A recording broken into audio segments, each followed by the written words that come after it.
नमस्कार। थोड़ा यूट्यूबर देखकर और कम सब्सक्राइबर देखकर आप वीडियो को ना बदलें। मैं आपको विश्वास दिलाती हूँ कि अगर आप इस वीडियो को पूरा देख लेते हैं तो नामीबिया के बारे में आपको संपूर्ण जानकारी हो जाएगी। तो चलिए वीडियो की शुरुआत करते हैं। सबसे पहले बात करते हैं कि नामीबिया आखिर होता क्या है। तो नामीबिया एक देश है। जब देश है तो भाई कहाँ है? नामीबिया एक देश है जो कि अफ्रीका महाद्वीप में स्थित है। अफ्रीका में भी कहाँ? अफ्रीका में भी दक्षिणी अफ्रीका, मतलब कि दक्षिणी अफ्रीका देश नहीं, अफ्रीका महाद्वीप के दक्षिणी हिस्से में स्थित है। देखिए, ये है अफ्रीका महाद्वीप और ये रहा नामीबिया। तो नामीबिया अफ्रीका महाद्वीप के दक्षिणी हिस्से में स्थित है। नामीबिया देश के कुछ पड़ोसी देश के बारे में बात करें तो अंगोला, बोत्सवाना और दक्षिण अफ्रीका, ये कुछ देश हैं जो कि नामीबिया देश के पड़ोसी देश हैं। इसकी लोकेशन तो आपने देख ली। अब बात करते हैं नामीबिया के बारे में कुछ महत्वपूर्ण पॉइंट की।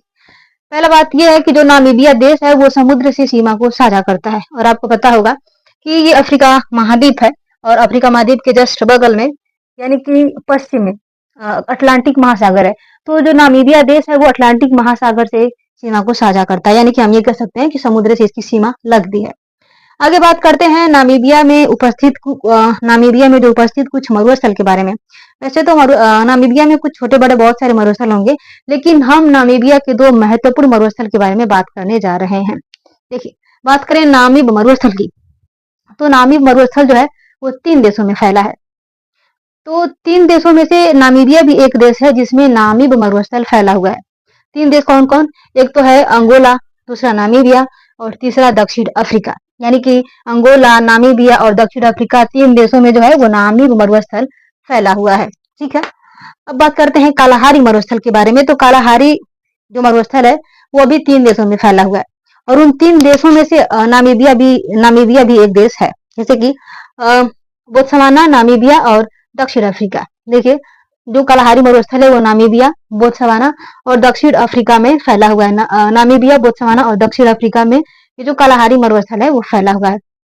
अब बात करते हैं कि जो नामीबिया देश है उस देश से मकर रेखा गुजरती है। मकर रेखा एक काल्पनिक रेखा है जो पृथ्वी पर खींची गई है। अब बात करते हैं नामीबिया अफ्रीका महाद्वीप का पहला देश है जिसने यूपीआई को स्वीकार किया। नामीबिया की राजधानी की बात करें तो नामीबिया की राजधानी जो है विंडहोक है।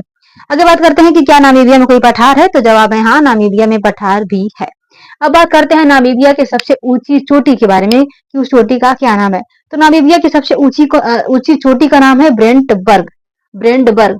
ठीक है। अब बात करते हैं लॉरेंज नदी के बारे में। तो देखिए, वैसे तो नामीबिया में बहुत सारी नदी है, लेकिन यहाँ पे हम बात कर रहे हैं ऑरेंज नदी की। तो ऑरेंज जो नदी है वह नामीबिया और दक्षिण अफ्रीका जो देश है दोनों का सीमा बनाते हुए बहती है। तो सीमा बनाते हुए अंततः जाकर अटलांटिक महासागर में गिर जाती है। वैसे तो नामीबिया जो देश है इसमें बहुत सारी नदी है, लेकिन ज्यादातर जो नदी है वो मौसमी नदी है। ठीक है, सदाबहार नदी नहीं है। अब ये मौसमी नदी क्या होता है? देखिए, मौसमी नदी उसे कहते हैं जो बारिश के मौसम में उनमें पानी तो होता है, लेकिन जब बारिश का मौसम खत्म हो जाता है तो उनका पानी सूख जाता है। यानी कि वो तब तक सूखी रहती है जब तक कि दोबारा उसमें वर्षा का पानी नहीं आ जाता।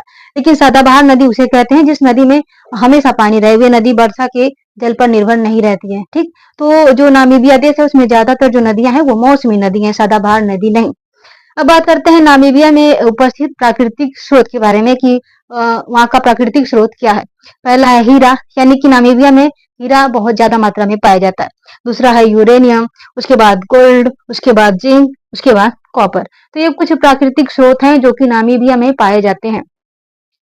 अगर बात करते हैं नामीबिया जब अपनी स्वतंत्रता की लड़ाई लड़ रहा था तो भारत ने भी नामीबिया का सपोर्ट किया था। कि पिछले 30 सालों में प्रधानमंत्री मोदी नामीबिया की यात्रा करने वाले भारत के पहले प्रधानमंत्री बने। वीडियो अच्छी लगी हो तो चैनल को सब्सक्राइब भी कर दें।